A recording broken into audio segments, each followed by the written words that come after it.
Le don d'organes consiste en un prélèvement d'organes ou de tissus sur un donneur volontaire non rémunéré.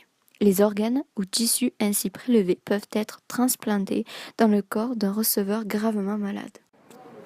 Les organes pour lesquels les besoins sont les plus importants sont le rein, le cœur, le pancréas, le foie, le poumon. On prélève également souvent les cornées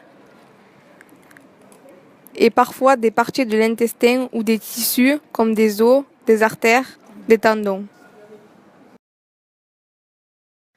La seule et unique façon de faire connaître votre choix est de le confier à vos proches. C'est vers eux que les équipes médicales se tourneront pour s'assurer que vous n'étiez pas contre le don de vos organes avant d'envisager tout prélèvement. Les incisions sont refermées par des points et recouvertes par des pansements. Il n'y a aucune cicatrice apparente, aucun frais n'est demandé.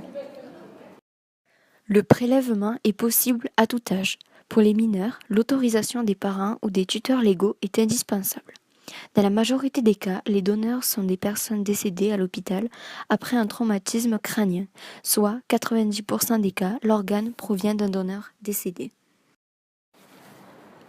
Le don est strictement anonyme. Tous les individus ont des chances égales quant à l'attribution des greffons.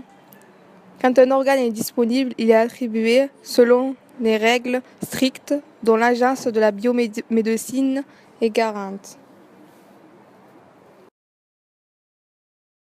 Une greffe nécessite un suivi médical strict, des traitements spécifiques et une hygiène de vie rigoureuse. Les personnes greffées doivent suivre un traitement anti-rejet à vie. Douleurs et fièvre doivent systématiquement être signalés au médecin car ils peuvent être le signe d'une mauvaise réaction au traitement. Par ailleurs, le traitement à base d'immunosuppresseurs affaiblit les défenses immunitaires, d'où une plus grande vulnérabilité aux infections, aux réactions à l'exposition solaire, aux tumeurs. Le risque de cancer est accru. Une surveillance médicale est donc là encore nécessaire.